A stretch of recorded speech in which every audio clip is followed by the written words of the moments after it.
Hi, and welcome to episode 2 of this series on IFR holding procedures.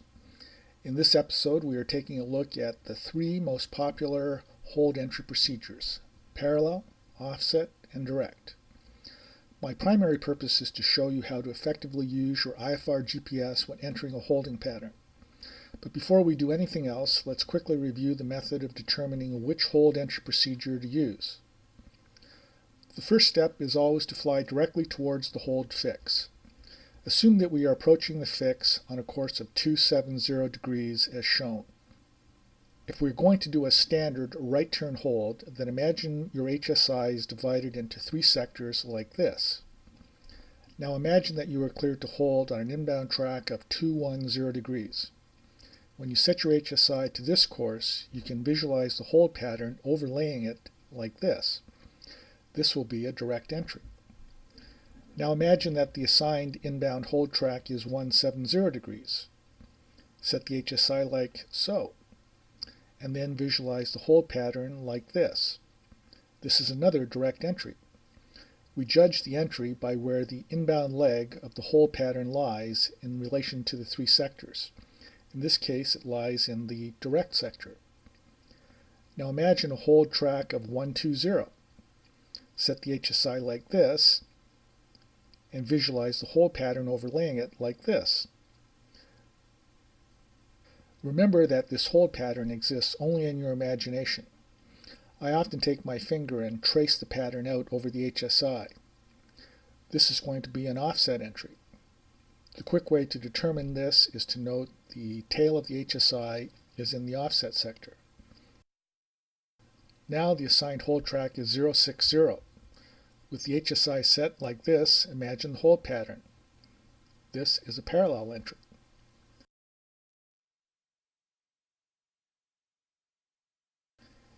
If the assigned hold track is 350, set the HSI like this. This is still a parallel entry. But an inbound hold track of 330 like this is a direct entry, although it will be a difficult one. More on that in a few minutes. Now let's have a quick look at non-standard left turn holds. Once again, we start by flying directly toward the hold fix as shown here. Now imagine the three sectors overlying the HSI, but this time the 70-degree offset sector is left of the nose and the 110-degree parallel sector is right of the nose. Imagine we are cleared to hold on an inbound track of 210. This is a direct entry, as it was with the standard hold, but if you imagine the left turn pattern overlying the HSI like this, you can see that it will be a somewhat awkward entry. This hold requires a parallel entry, but it would have been on the line between offset and direct if it was a standard hold. Here we have an offset entry and one final direct entry. Okay, now that we have reviewed which entry procedure applies, let's start looking at how to fly them and use the GPS advantageously. As in episode 1, the demonstration holds are being flown in a light twin, holding at 120 knots indicated airspeed and 6,000 feet. Remember that true airspeed is 131 knots, as we worked out last time. In this episode, the wind is calm. I will repeat these same hold entries with a strong wind in an upcoming episode, but it is best to get a strong image of what the entries should look like in zero wind before we complicate things. For our first hold, we will be arriving at the Whatcom VOR on the 09er 0 degree radial as shown. We are cleared to hold south on the 180 degree radial, and this will be a parallel entry. You will see in the demonstration that I determined the hold entry before I set the HSI. This is done by imagining the hold overlying the HSI like this. I then set the hold track on the HSI when 3 miles from the VOR and navigate the rest of the way using number 2.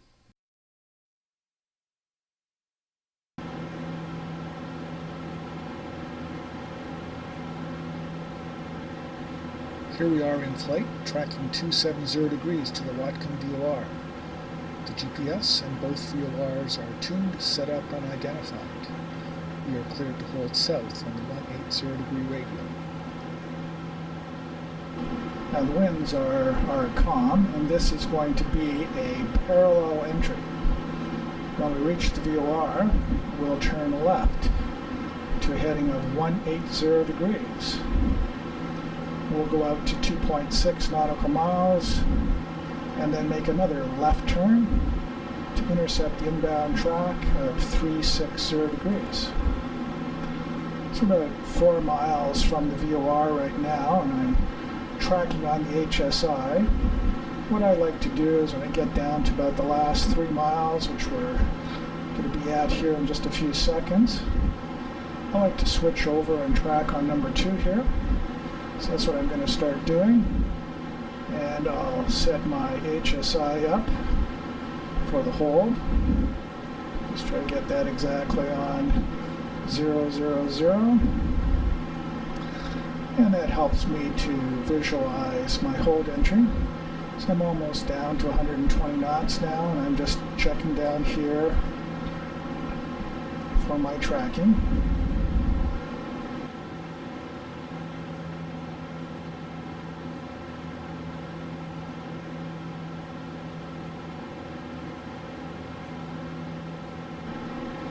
We can do a ground speed check here. That 130. So, as we suspected, the wind is calm. And you should remember the calculations we did in part 1.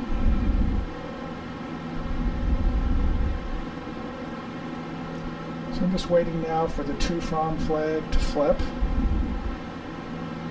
on the number 2 VOR.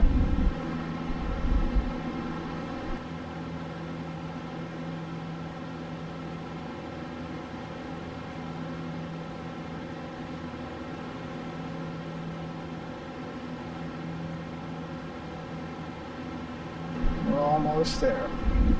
Okay, so there we go. We go time, turn to 180, track. So we make sure we have 000 set on the HSI, and we're now going to set it also on number 2 for backup.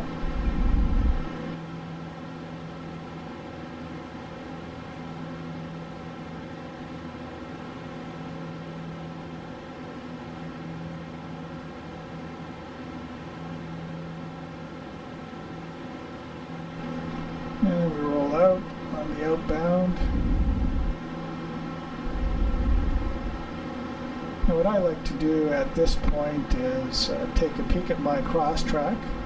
Notice it's 1.1, and that's actually a little bit more than you might expect, but that's because there was just a slight delay in the turn.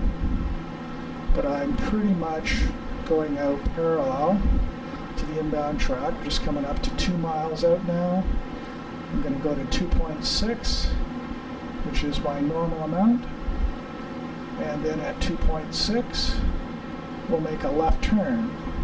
So there's 2.3. So usually I just initially turn my heading bug around 180 degrees. So there's 2.6, we're in the turn. And then what I like to do is, as I make this turn, I know I'm going to cross through the inbound track on the hold. Maybe I'll zoom the GPS in a little bit so you can see a bit better as we cross the track. But you can see it just fine on the HSI. And if everything was perfectly symmetrical, right here at the halfway point, I'd be crossing through the inbound track, but you can see I'm not yet quite through it. So that's actually a good thing. That's advantageous. It means that I don't need too big of an intercept here. Probably 30 degrees will do just fine. So I'll just advance my heading bug now 30 degrees. And when I do that, I like to glance at the RMI needle. See, it's currently pointing to about 350.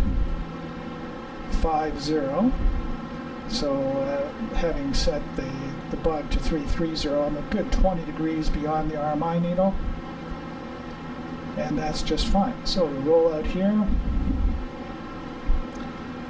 Now, if we start the timer right now, you'll notice, if you were paying attention there, that the distance read exactly 2 miles when I pushed the button. So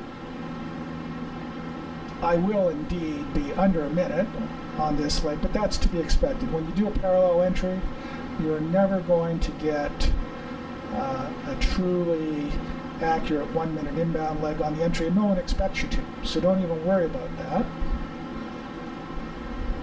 So at this point, one final check on the ground speed. Yeah, it's still 131. That's what I thought. So there's no good reason to do anything other than 2.6 as the outbound. So as I enter this hold, I'm just going to go outbound 2.6 just like we did in part 1. Before doing another entry type, there are a couple of points about parallel entries to emphasize. As you turn out parallel to the inbound leg, you have a certain cross-track distance. In the demonstration, it was about 1 nautical mile, but the amount will vary depending on the angle you arrive at the fix and how quickly you turn to the outbound heading. You should pay attention to your cross-track during the entry, because too much or too little and your life will be more difficult. In the demonstration you just saw, the cross-track is fairly wide. Since we know that 1.4 cross-track is enough to turn a 180, that is why, at this point, halfway through the 180, we were not yet on the inbound track. Thus, in the demonstration, I was able to make a shallow intercept on the inbound track, and that is advantageous. Now imagine yourself at this point with the inbound track already behind you. This could occur with a strong west wind or a premature turn at the fix. This situation calls for an aggressive cut. At least 45 degrees, even up to 60 degrees may be warranted to get back on the inbound track. Okay, enough. Now let's get back to another hold entry. Okay, so we're back again for another hold. This time we've been cleared to the White Rock NDB. Inbound track 290 degrees. To hold northwest, inbound track 150 degrees at 6,000 feet. So I'm going to begin slowing to 120 knots as I brief you here. So I have the White Rock NDB as the active waypoint in the GPS, and I have the White Rock NDB tuned and identified on the ADF. I have the HSI set to the track 290. I have the RMI selector on GPS, so the green needle on the RMI is pointing at the GPS waypoint, which is on White Rock, and the yellow needle on the RMI is pointing at the NDB, being driven by the ADF. Number 2 OBS is not usable for this, so I haven't got it set to anything. Okay, so we're about a little under 5 miles from the station, still in the process of slowing down. This is a standard hold, so I can see that it will be an offset entry.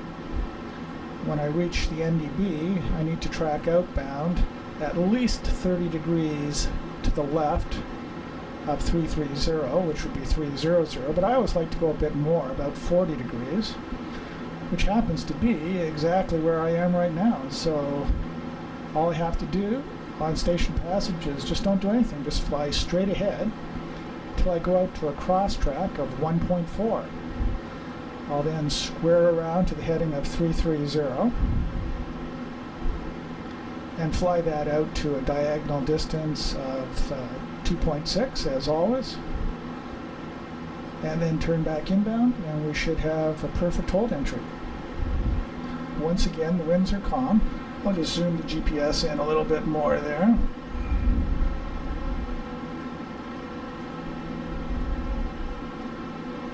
Speed's almost there, just a couple more knots to go. And we're now less than 2 miles from the NDB.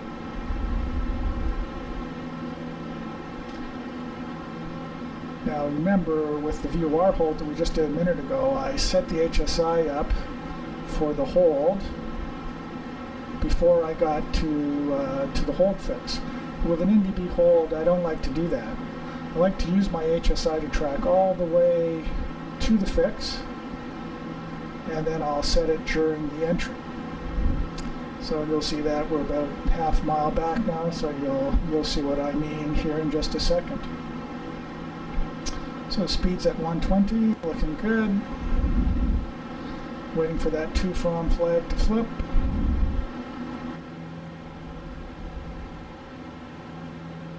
Okay, there it goes. Time. Turn will go straight ahead. Track.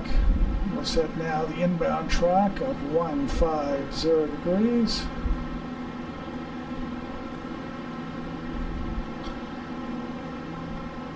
Throttle, we're already slowed to 120 knots.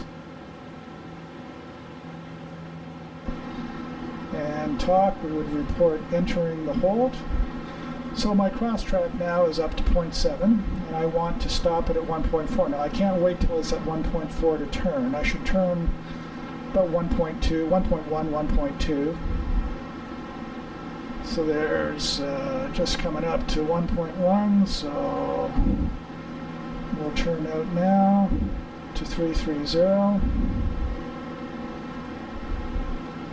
And our momentum should carry us out to a cross track of 1.4. So that's pretty close enough.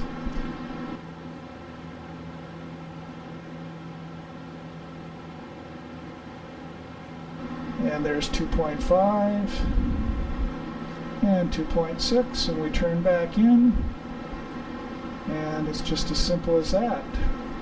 Now, unlike the parallel entry that we just did a few minutes ago, where I warned you that you won't get an accurate 1 minute on the inbound leg, with the offset entry, if we do it properly, we should get an accurate 1 minute inbound leg. So we'll just see how that works out here.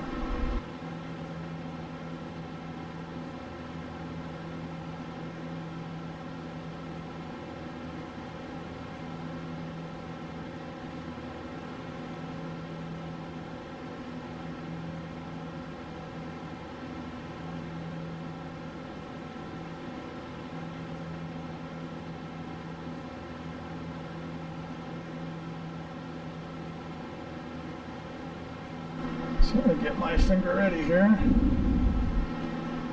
as I roll out and start the timer now.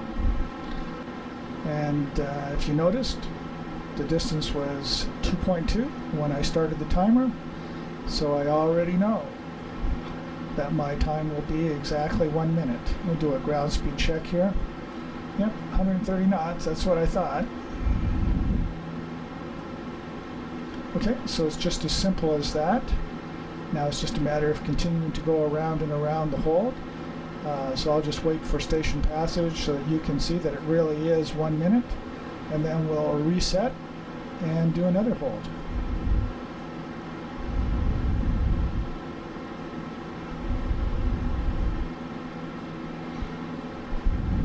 So there's 45 seconds.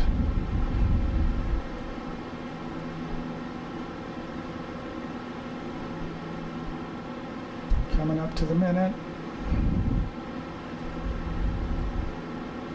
1 minute on the clock, and it flips.